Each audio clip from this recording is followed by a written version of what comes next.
Drop D. Probably one of the earliest songs I ever did in Drop D. Thrashing wise, would have been.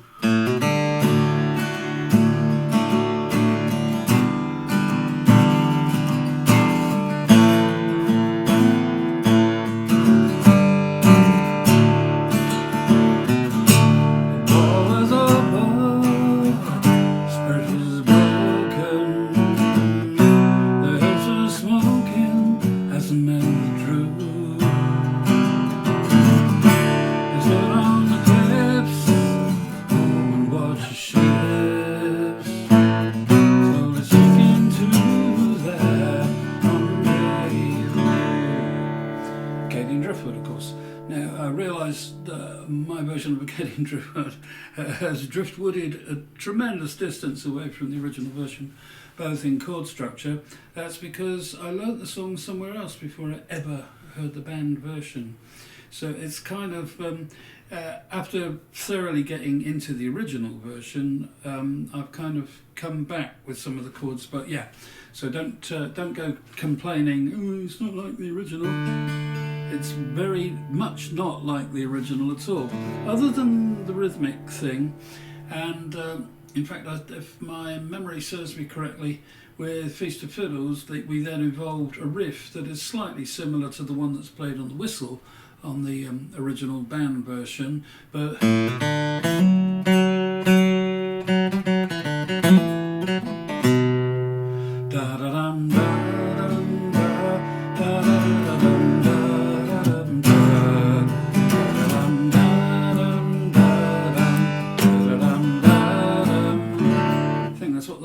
play.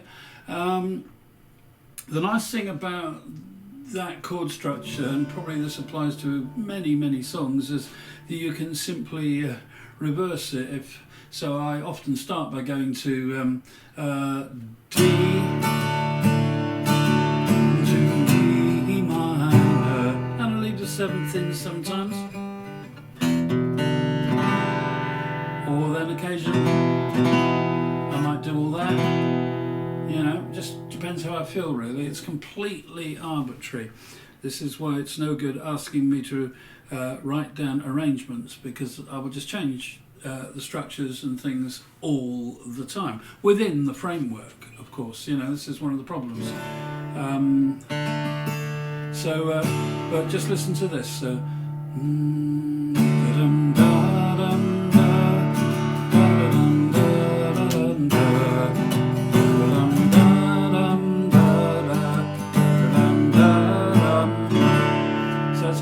Roughly to E minor 7, and then up to the G.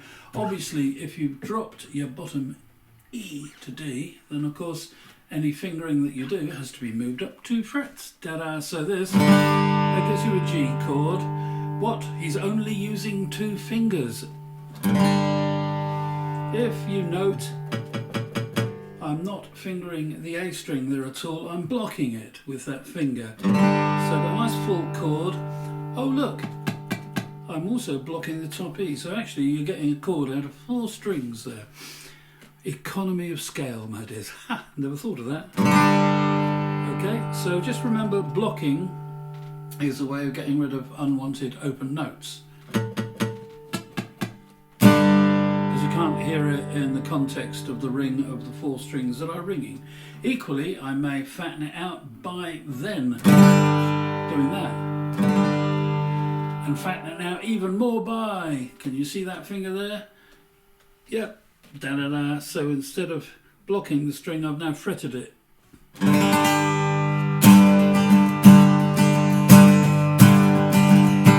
Big fat G chord without any major thirds in it. Love it. Okay,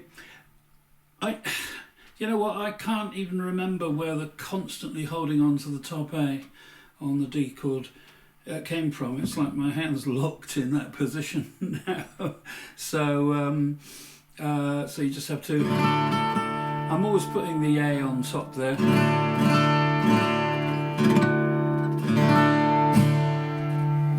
I think so many years ago it was. I've been lucky enough this last year to actually be in the studio with one of my heroes, Pete Townsend, hero of a lot of people, and of course he is the past master of trying to play chords with only fifths in them, removing major or indeed minor thirds occasionally, but mostly keeping major thirds out of chords. And I started to have the discussion with him, but of course we were only there for 3 days, so maybe I'll get another opportunity to talk about that with him at some juncture. But all of that partly comes from him as far as I'm concerned.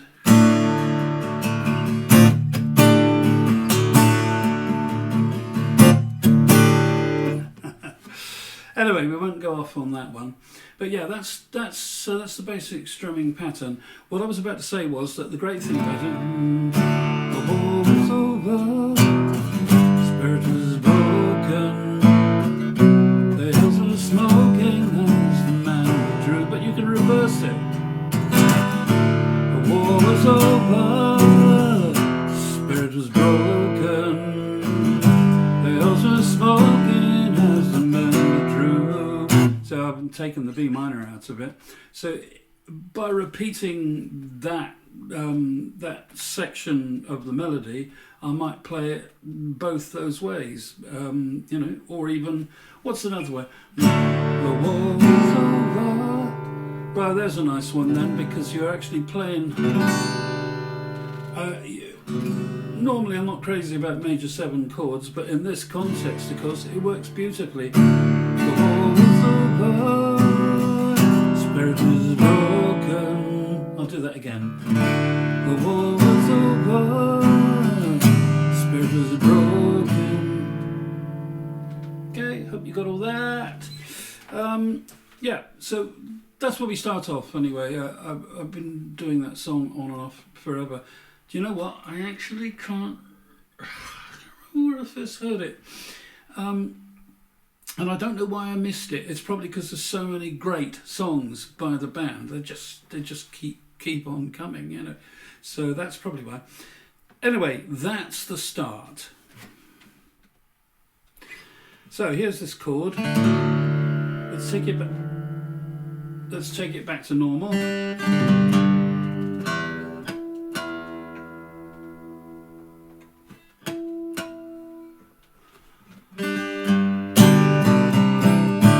Your standard tuning, E, A, D, G, E, A, D, G, B, E.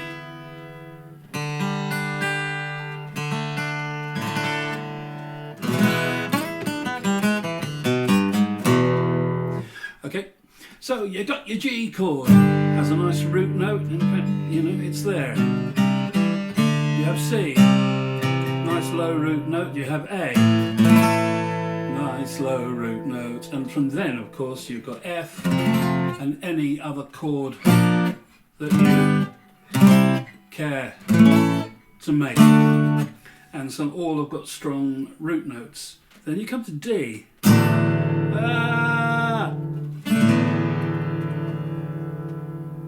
It doesn't have a strong root note, okay? So you've either, when you're flat picking, you've got to just try and avoid it.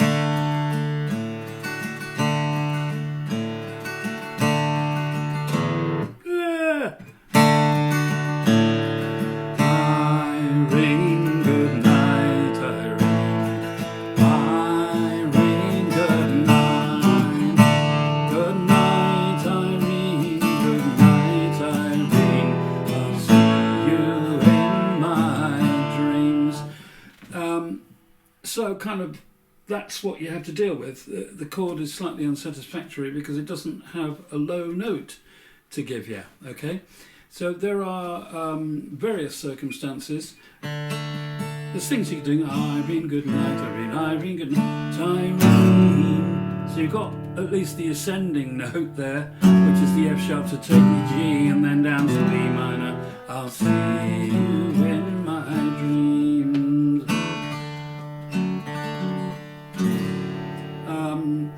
Yeah, so it's a bit annoying, isn't it?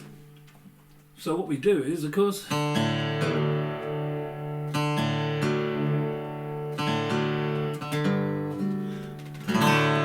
we take the E down to D, suddenly we've got the fattest sounding chord on the guitar. And it's great for the suspensions. So if anyone wonders what's going on, all the suspensions I play, the major ones at any rate, are exactly what you think they're going to be.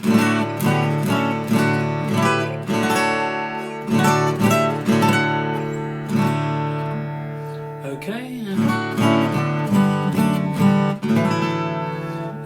They're all useful because you can just pretty much strum across the guitar.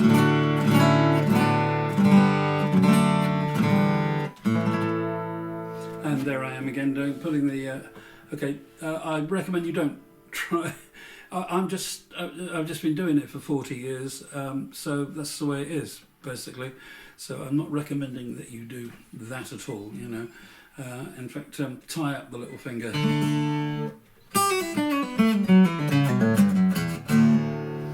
But that's the whole point. It's giving you a big, fat, and terminated, if that's the right word. D chord basically, rather than that one is a bit strange. Here's an exception. So yeah, just to give the alternative view and the exception to the rule, I think there's only one song that I do in D, which doesn't involve dropping the E string to D, and it's. I learnt this years and years ago from a White Axton album, and I'm literally talking about 1977 or something like that, which is the album that I also learnt The Blind Fiddler from, or heard it for the first time, and of course got introduced to the fiddle playing of the wonderful John Hartford. So, and somehow just pedalling the F sharp there.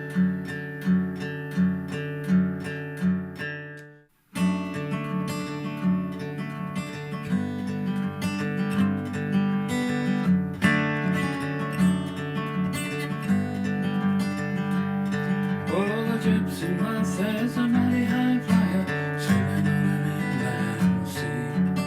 You are the object of my desire, the sun and the moon to me.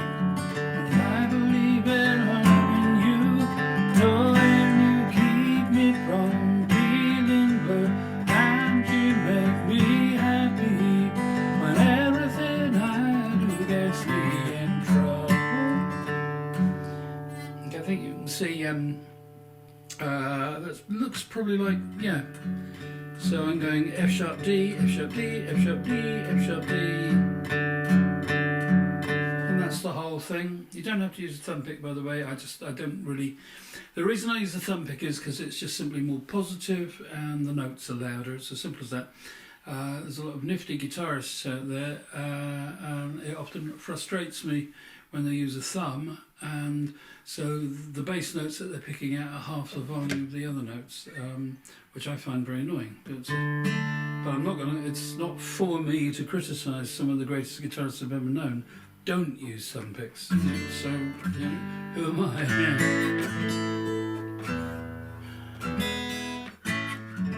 Of course, and again, with all of these things, I've got a standard set of riffs that I plug in. So often with the Gypsy Moth, you'll hear, oh, the Gypsy Moth is a my happy singing on an inland sea. You are the object of my desire, singing to me. And I believe in loving you, knowing you keep me from feeling blue, and you make me happy when everything I do gets me in trouble.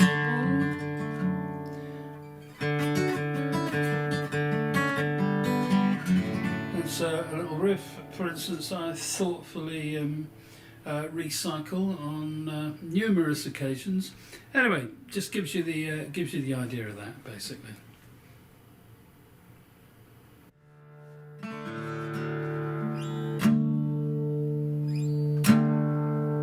So again, here are your close-ups. Let's get closer to the cameras. That should about do it. Should give you the idea. So.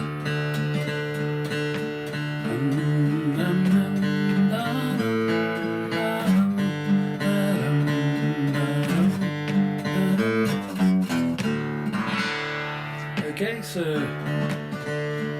anyone who's been on this tour, 7 gypsies stood in a row, sang so sweetly through the air, sang so sweetly.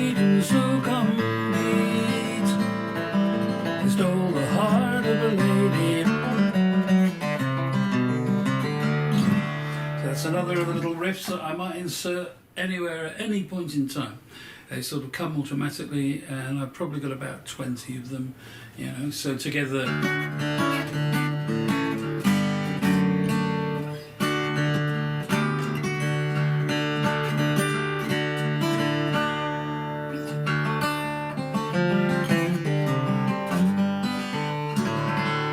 I just slow that one absolutely right down so that and no illusion what's going on there.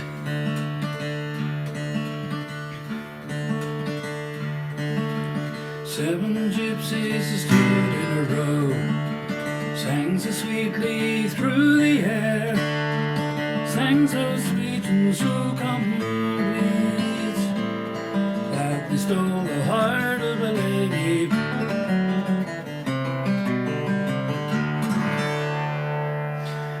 Okay, and then as the sort of arrangement develops, as the song goes along, you might get you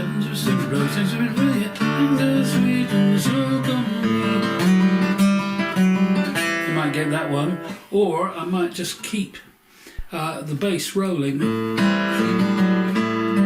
as opposed to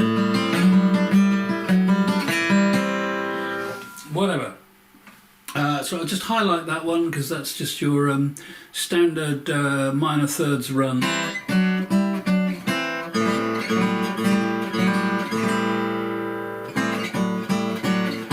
And in that you might recognise bits of very famous songs.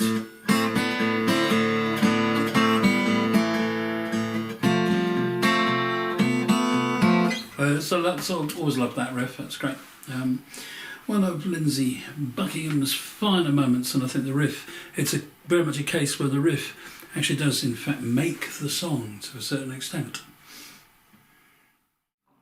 So here we are in the wonderful world of traditional folk songs. Drop D makes it much easier to do just the very sparse pick out tunes without much harmonic structure.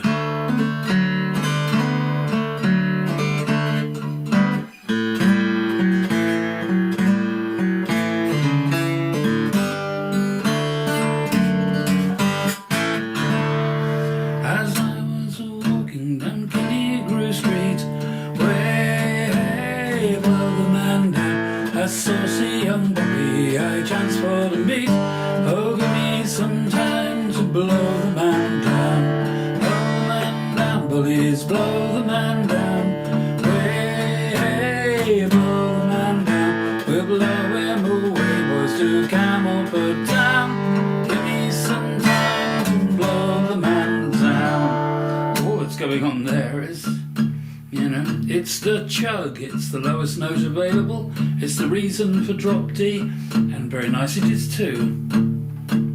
When I wake up, dun dun dun dun dun, I'm gonna be the one.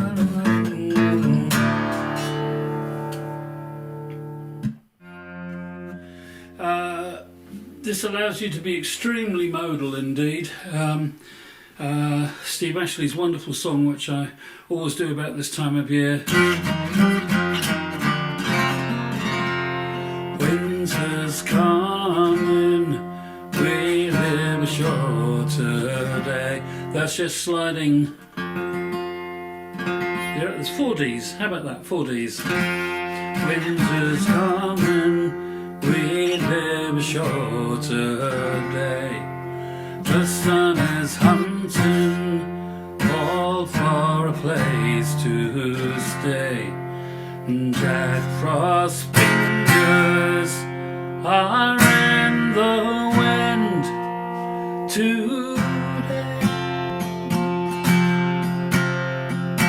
Now there's a classic example why I tend usually to leave that finger up there, because there was just a hint of an F sharp on the top there, which kind of completely destroys the modality of it.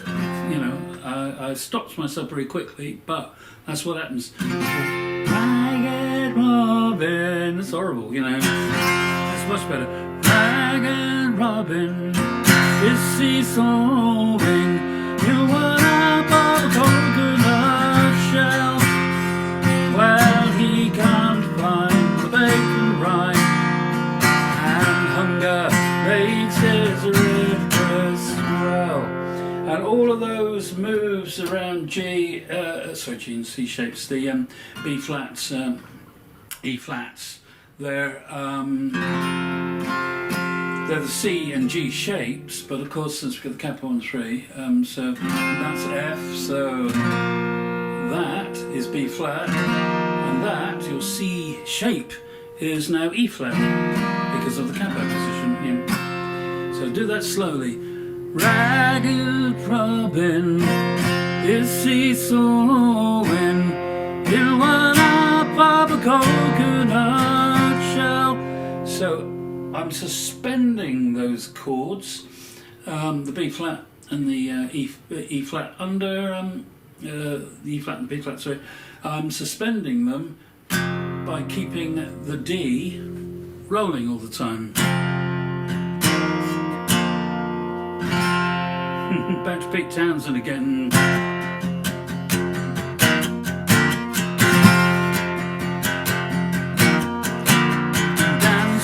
in the street with our children at our feet. Well, it's a laurel to be worshipped.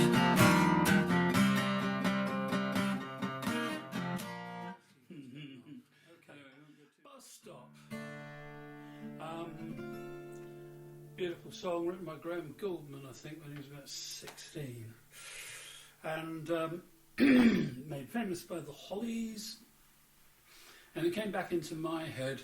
My Uncle Jim, all those years ago in the late 50s, early 60s, big Hollies fan, and he had all the records, and he had down in Falmouth, in my grandmother's house, he had the Ferguson radiogram. It was a pretty formidable piece of technology at that time, with its gleaming EL34 valve and so on. Oh, must have been all of 8 watts of roaring power.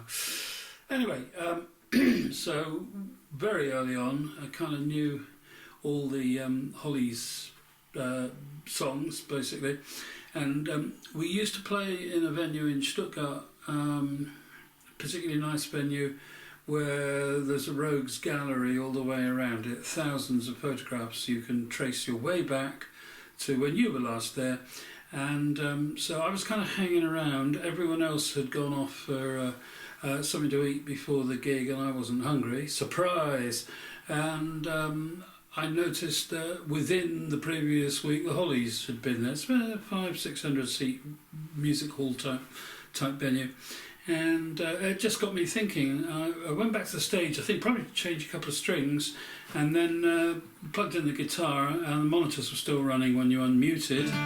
So I sat there on quite a large stage, sort of, you know, thinking.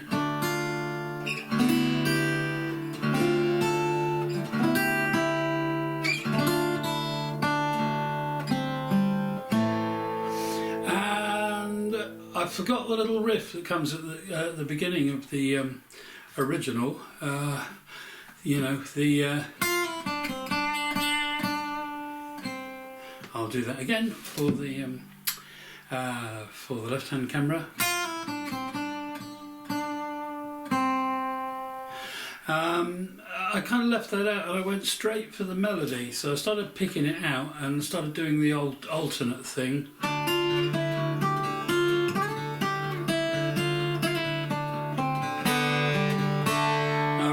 That the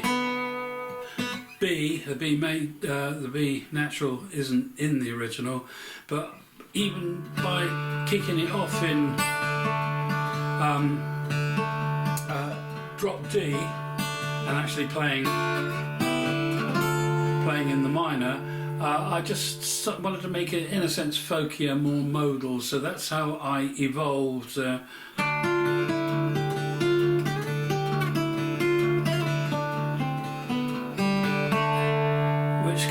Just made it kind of nice and modal, simple as that. So do that again for the left hand. A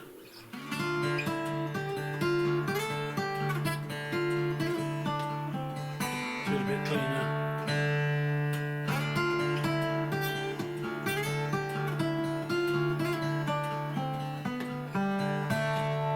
And then a bit for the right hand.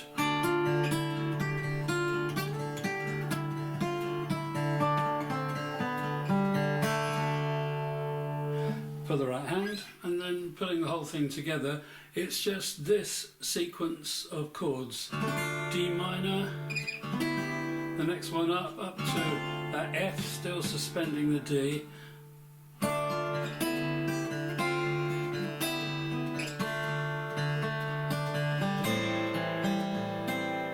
So I'll do that for the left-hand camera.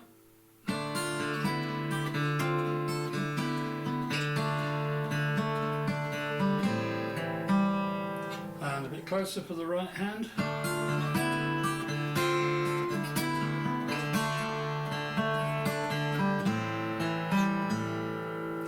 And so on.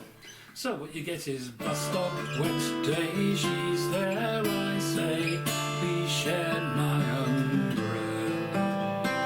Bus stop, bus goes, she stays, love grows under my umbrella.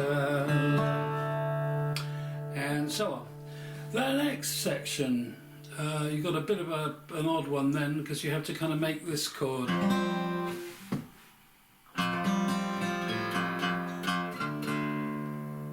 Slightly out of tune.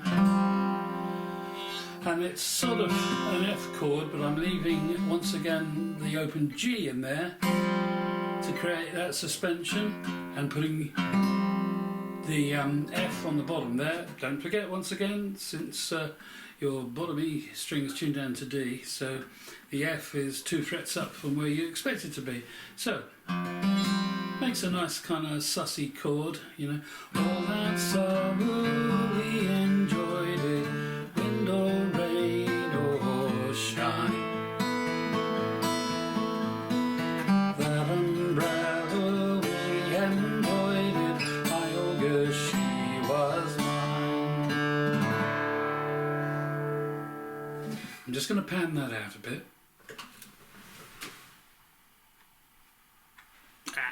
Should be a bit better now, I reckon.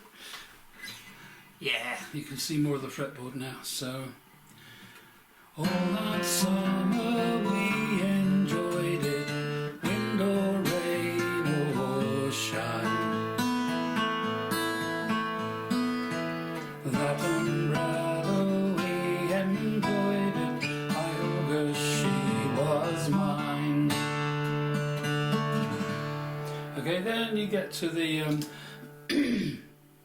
chorusy bit, and that goes again to that chord, which is F, and you can play F by all means, or more of an F if you want to, but that's what I'm doing.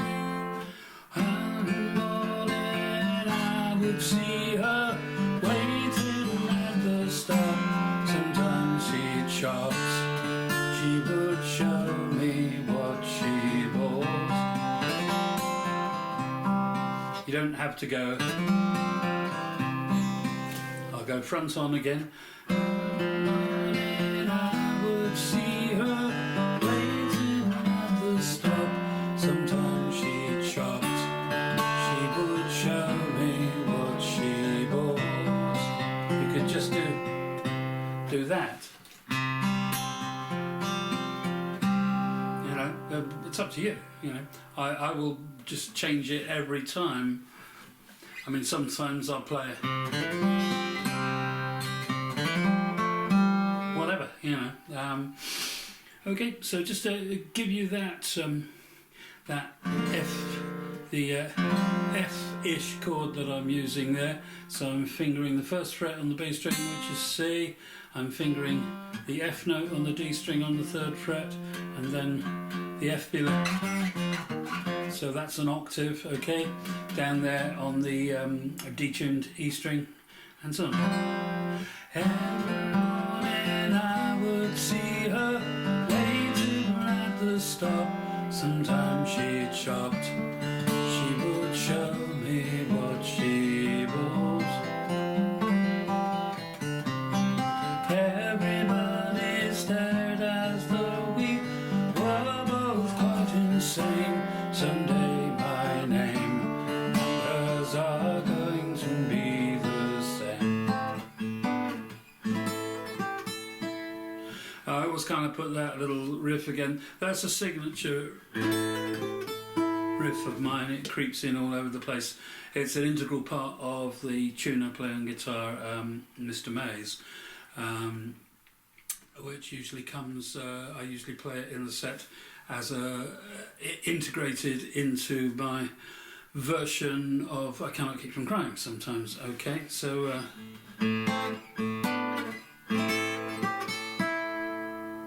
got that?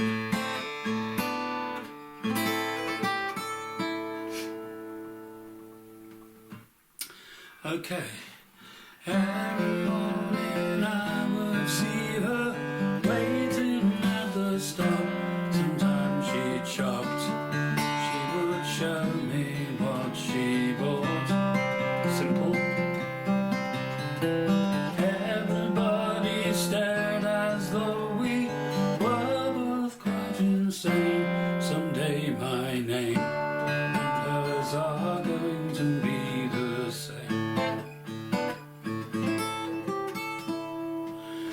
And that's really all there is to it, folks. You know, you can add or subtract as much as you actually want to.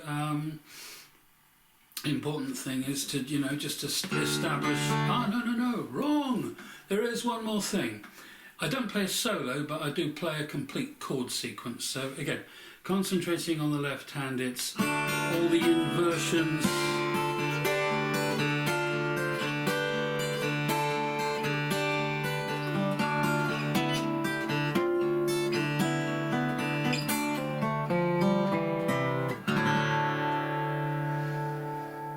Okay, I'll play that even slower, okay? I'll play it full frontal first.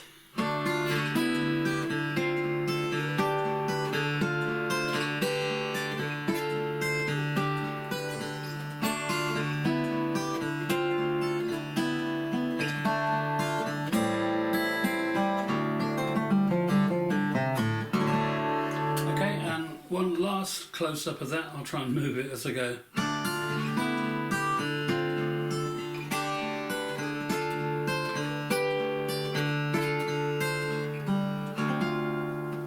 And so on.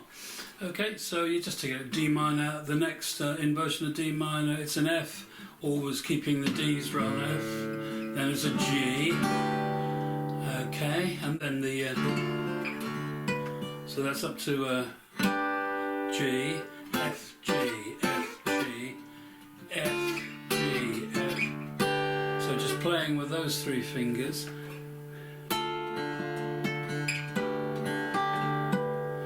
Okay, and that's really about it. The song then goes back to the verses. That's the way the whole thing started, silly but it's true. Think about a sweet romance beginning in the queue. Come summer ice was melting, no more sheltering.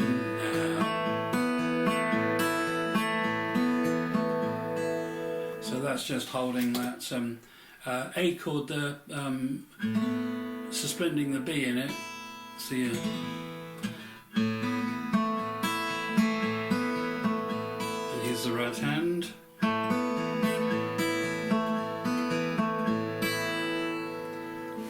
I'll stop a wet day, she's there, I say, please share my umbrella. I'll stop, bus go, she stays, love grows under my umbrella.